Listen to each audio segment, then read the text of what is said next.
유튜브로 읽는 박정희 전기 8권 철부지 학생과 반동 정객 영빈관 개관.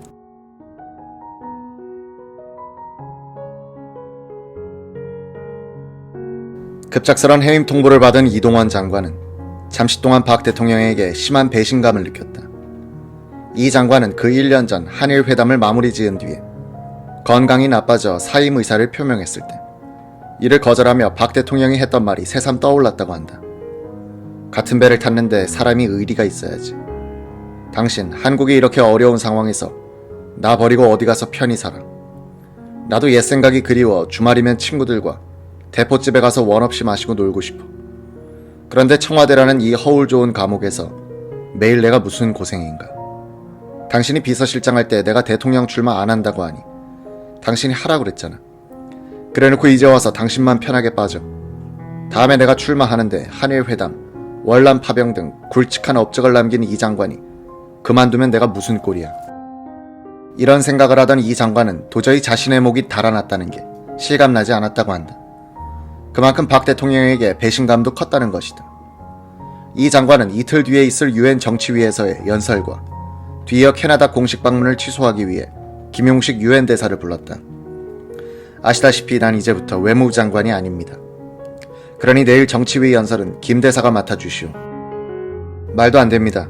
모두들 이 장관의 연설을 기다리고 있는데. 그리고 그들은 이 사실을 아직 모릅니다. 유엔에 장관을 보내놓고 인사조처를 한다는 것도 나라 망신입니다. 하지만 어쩌겠습니까? 기분이야 어떻든 연설만큼은 강행하십시오.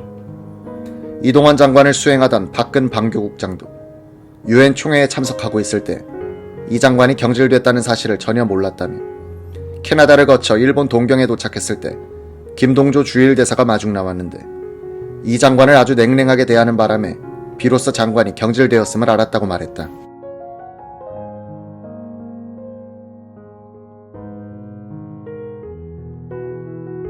이동환 전 장관의 증언. 12월 25일 김포에 도착하니 이우락 비서실장과 홍일 중동국장이 마중을 나와 있었어요. 이 실장이 미안해하면서 각각해서 잠시 뵙잡니다라고 해요. 하지만 도저히 그 기분으로 청와대에 갈 수 없었습니다. 저는 너무 피곤해서 한 발자국도 움직일 수 없을 정도입니다. 이 실장이 가깝게 잘 말씀드려 주십시오 라고 거절하고 집으로 돌아갔죠. 그때는 박 대통령을 야만적인 사람이라고 생각했습니다. 이 장관의 경질 사실이 국내 언론을 통해 보도된 것은 12월 26일. 그것도 명년에 국회의원 선거에 입후보할 6부 장관 명단에 포함돼 출마를 위한 자진사퇴 형식으로 발표됐다. 외무부 장관직은 정일권 국무총리가 겸임하는 것으로 발표됐다. 신문에서는 제가 성동갑구나 전국구를 원한다는 식으로 보도했어요. 그때 저는 모든 것을 정리하고 미국으로 가 학자의 길을 걷겠노라고 결심하고 있었습니다. 저에게 명예박사 학위를 준 켄트 대학교를 포함해서 몇몇 대학에서 교수직을 제의해받은 것도 있었거든요. 그런데 이틀 뒤에 박종규 경호실장과 정일권 총리가 집으로 찾아왔습니다. 전국구를 받으라고 하거든요. 거절했죠. 다음날 이우락 비서실장이 각각해서 식사나 함께 하시자고 합니다 라며 전화를 걸어왔다. 이동환 전 장관은 건강이 좋지 않다며 거절했다. 그러자 그 다음날 다시 이우락 비서실장이 전화를 했다고 한다. 각각해서 말씀하시기를 이 장관께서 승낙하든 안 하든 전국구 후보로 명단을 발표하시겠다고 합니다.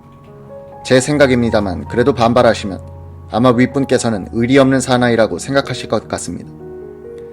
유엔 총회에 참석 중 난데없는 해임 통보, 국무총리의 외무부 장관 겸임에 이어 계속된 전국구 후보 제의. 이동환 장관은 시간이 갈수록 박 대통령에 대한 원한이 눈 녹듯 사라지고 김영욱 중앙정보부장에 대한 혐의가 짙어지더라고 회고했다. 최고 권력자로부터 신임을 받기 시작하면 주변 사람들이 두려워합니다. 그 이유는 신임받는 측근의 장난에 잘못하면 큰 화를 당한다는 걸 본능적으로 알기 때문입니다. 제가 겪은 일이 바로 그것이었죠. 제가 외무부 장관으로 임명된 직후에 외무부를 둘러보니 곳곳에 정보부에서 파견 나온 직원들로 차 있었습니다. 특별한 임무가 있다면 이해하겠는데 사사건건 외무부의 업무에 관여하기에 3분의 2 정도를 정보부로 돌려보냈죠. 이때부터 김영욱과의 관계가 틀어졌고 그는 항상 저를 노리고 있었던 겁니다. 그러다가 제가 실수하는 순간을 포착해서 박 대통령을 자극한 거죠. 박정희는 이동환 장관을 해임시킨 뒤 서거할 때까지 한 번도 이 씨에게 이와 관련한 말을 남기지 않았다고 한다. 이동원 장관은 그 후 1979년 12.6대까지 7, 8, 10대 국회의원을 지내면서 대통령 외교안보 자문위원으로 박 대통령을 도왔다. 모셔보니 박정희란 분은 큰 사람입디다. 그러나 자기 자리에 도전하는 사람에게는 무서운 사람이었습니다. 당시 박 대통령이 저를 해임시킨 것에 대해 시간이 갈수록 미안해하고 있음을 알 수 있었지만 끝내 실수였다든지 김영욱의 농간 때문에라는 식으로 변명하지 않았습니다. 과묵한 성격 그대로 침묵 속에 다 묻어둔 겁니다.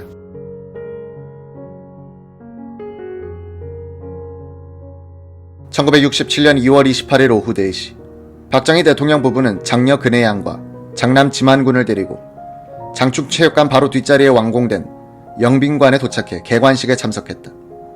영빈관은 1958년 이승만 대통령의 지시로 착공됐으나 정권의 변동으로 한동안 중지됐다가 1966년 6월에 박 대통령의 지시에 의해 총무처에서 2억 6천만 원을 들여 재착공, 9개월 만에 완성했다. 외국 총리급 이상 국빈 행사와 국내 산부요인 및 장관급 이상 공식연회를 위해 건설된 영빈관은 총무부에 의해 완공돼 1967년 2월 25일자로 당시 반도 호텔을 운영하던 국제관광공사의 수탁 운영되다가 1973년 용도 폐지 결정에 따라 민간에 불화되면서 삼성그룹 측으로 매각됐다.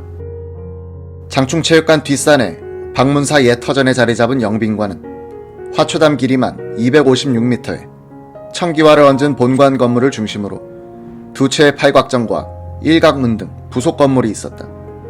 창덕궁의 희정당을 본떠 지어진 영빈관의 본관은 25개의 대소거실들이 귀빈용, 외교용, 관리용으로 나뉘어 있고 폭포수도 설치됐다.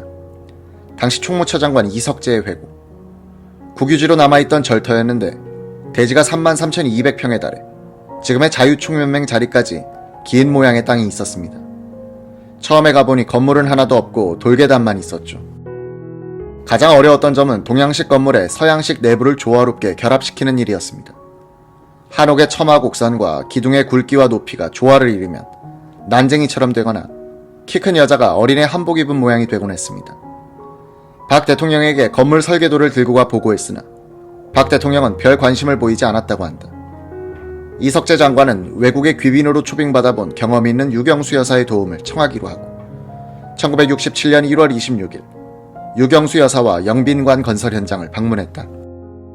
처음에 유 여사는 제가 나가봐야 뭘 알겠습니까 하며 겸손하게 거절했지만 제가 꼭 모시고 싶은 분이어서 두어 번 간청했죠.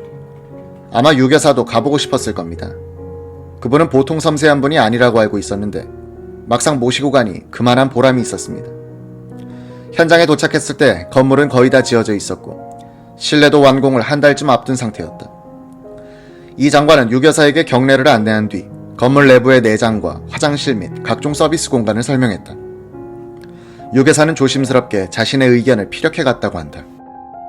화장실 손잡이의 경우 유 여사는 서양인들의 평균 키를 생각해서 그분들의 입장에서 어깨에 힘이 들어가지 않는 높이로 조금 더 올려달면 어떠냐고 하십디다. 우리가 미처 거기까지 생각하지 못했죠. 화장실은 남녀 구별이 되어 있었지만 표말을 어떻게 써붙여야 할지 몰라 제가 물어보기도 했습니다. 유 여사는 그림으로 표시하는 게 좋겠다고 하셔서 그렇게 결정했죠. 또 실내에 햇볕이 잘 들어오게 되어 있는데 정신적으로 자극을 안 받고 쉴 수 있도록 은은하게 할 수 있는 방법을 연구해보는 것이 어떠냐고 하십디다. 하시는 말마다 다 맞는 얘기였습니다. 모두 받아 적어서 그대로 고쳤습니다. 이후 유경수 여사는 부속실 직원을 대동하고 공사 현장을 자주 방문하면서 외국 자료와 자신의 외국 방문 경험을 참고로 하여 현장 감독에게 자신의 의견을 전하곤 했다고 한다. 유 여사는 부속실에서 미국 방문 후 기념으로 가져온 백악관 소개책자를 들여다보면서 에고 돈이 없으니 이렇게는 할 수 없고 하며 아쉬워하기도 했고 천장이 서양식으로 높이 설계된 것에 대해 천장을 외국처럼 높이 하면 난방비가 많이 들겠지. 하지만 이미 만들어진 걸 어째? 라며 아쉬워하기도 했다. 영빈관의 첫 손님은 개관식으로부터 이틀 뒤인 3월 2일 내방할 서독의 리브케 대통령 부부였다. 유 여사는 부속실에 근무하던 조카 홍정자를 데리고 한창 공사 중이던 영빈관을 찾아가 커튼과 실내 장식에 대한 지시를 내리면서 커튼 감은 너무 투박하거나 두껍게 느껴지지 않는 것으로 하고 라면서 그 신사 할아버지가 춥지 않으셔야 할 텐데 라고 했다. 당시 청와대 부속실의 일지는 영빈관과 관련하여 다음과 같이 정리하고 있다. 1967년 1월 26일 2시 30분 총무처장 대동하여 영빈관을 둘러보시고 몇 가지 지적, 고치게 하심. 2월 13일 양지회 간부와 베갯잎을 만듦. 2월 18일 4시 45분 선물용 천을 끊으러 나감. 2월 20일 여사 접견실에 장식한 사진을 방독씨의 사진으로 바꿔담. 2월 23일 3시 리부케 대통령 방한시 만찬회에 쓰일 꽃꽂이를 준비. 고씨 만남. 3시 30분 할머니를 동반 영빈관을 둘러보심. 선물용 한복 준비.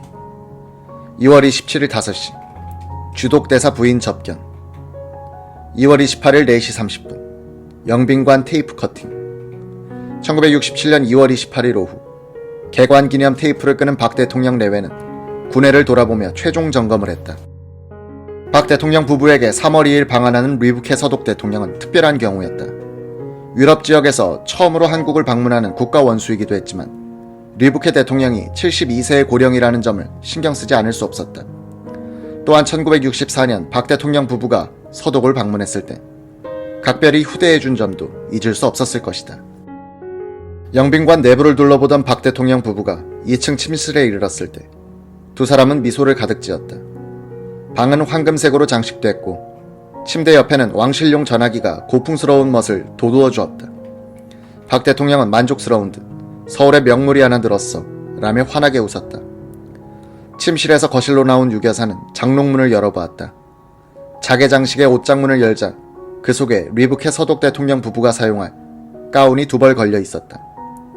이날 유 여사는 리부케 대통령이 거처할 방에 재떨이, 책상보, 침대보 등을 일일이 들춰보며 미흡한 점이 없는지 세심한 신경을 썼다.